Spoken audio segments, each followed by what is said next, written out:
এই যে বিগত 15, 16, 17 বছর হাসিনার নেতৃত্বে যে সমস্ত অত্যাচারটা হয়েছে, হাসিনা ভোট ছাড়া যেভাবে ক্ষমতায় ছিল, যেভাবে দুর্নীতি এবং দুঃশাসন তৈরি করেছিল, এর বিচারটা দরকার। এর বিচারটা যদি না হয় তাহলে আবার সেই সুযোগটা সে গ্রহণ করবে।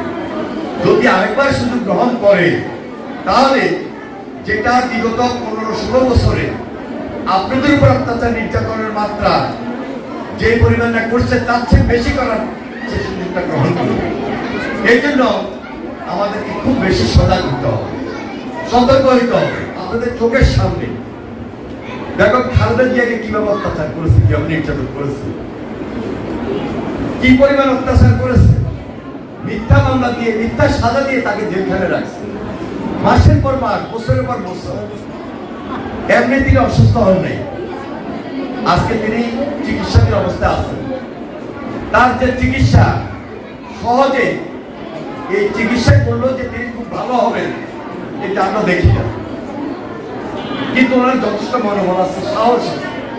এখন পর্যন্ত আমাদেরকে মনোবল দিয়ে যাচ্ছেন এবং সাহস দিয়ে যাচ্ছেন যে হাসিনার বিচারের জন্য যদি তোমরা আন্দোলন না করো এবং এই মুহূর্তে বিচার প্রক্রিয়ার পাশাপাশি সংস্কার প্রক্রিয়া এবং নির্বাচনী প্রক্রিয়া যদি না করো তাহলে এই দেশে গণতন্ত্রের বীজ শক্তিশালী হবে না। যেটার জন্য উনি আন্দোলন করেছেন, যেটার জন্য উনি সংগ্রাম করেছেন, লড়াই করেছেন এবং আন্দোলন সংগ্রাম করতে গিয়েই তো উনি নির্যাতিত হয়েছেন। আমাদের সবাই প্রত্যাশার জায়গা এখানে যে দেশে একটা স্বাভাবিক নির্বাচন হবে, দেশে একটা স্বাভাবিক নির্বাচন হবে। নির্বাচন হলে অন্তত জনগণের একটা স্বস্তি আসবে, যে স্বস্তিটা এখন পর্যন্ত এই দেশের মানুষের কাছে আসে নাই।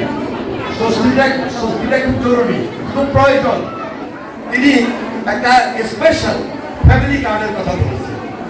এই ফ্যামিলি কার্ডটা যিনি বাড়ির গৃহ কর্ত্রী, যিনি ওই বাড়ির দায়িত্বে আছেন, আপনি, আপনার কাছে কার্ডটা আপনার নামে আসবে। এই কার্ড দিয়ে আপনার স্বাস্থ্য সেবা, আপনার ছেলে মেয়েদের শিক্ষা ব্যবস্থার জন্য সহযোগিতা এবং বিশেষ প্রয়োজনে ইন্স্যুরেন্স অথবা যে কোনো প্রয়োজন, প্রত্যেকটা জিনিস এই ফ্যামিলি কার্ডের মধ্যে থাকে। আপনার একটা পরিবারের প্রয়োজনে যতটুকু দরকার সেটা ফ্যামিলি কার্ড দেওয়া মাত্র সেই সুবিধা পাওয়ার কথা তিনি উল্লেখ করেছেন। এটা পাইতে হইলে দেশে অবশ্যই একটা নির্বাচনের ব্যবস্থা দরকার। বিএনপি সরকার আসা দরকার। বিএনপি আসলো, বিএনপি বলেছে আমরা এককভাবে সরকার চালাবো না, এককভাবে আমরা ক্ষমতার দায়িত্ব নিব না। আমরা সবাইকে নিয়ে, সবাই কারা, সবাই হলে তারা বিরোধী আমরা লড়াই করেছি, সংগ্রাম করেছি, একত্রে আন্দোলন করেছি। তাহলে এখন আমাদের দায়িত্ব হলো আগে ভোটটা সুন্দরভাবে প্রক্রিয়াগতভাবে উঠাই নিয়ে আসা এবং ভোটটা আদায় করে নেওয়া। এই জন্য এই সরকারের কাছে আমাদের প্রত্যাশার জায়গা এত বেশি যে আপনারা হাসিনার বিচারটা দ্রুত করবেন, সংস্কার প্রক্রিয়াটা যেটা নাই, যেটা দরকার সেটাও করবেন এবং এটাই নির্বাচনের ব্যবস্থাটাও করবেন।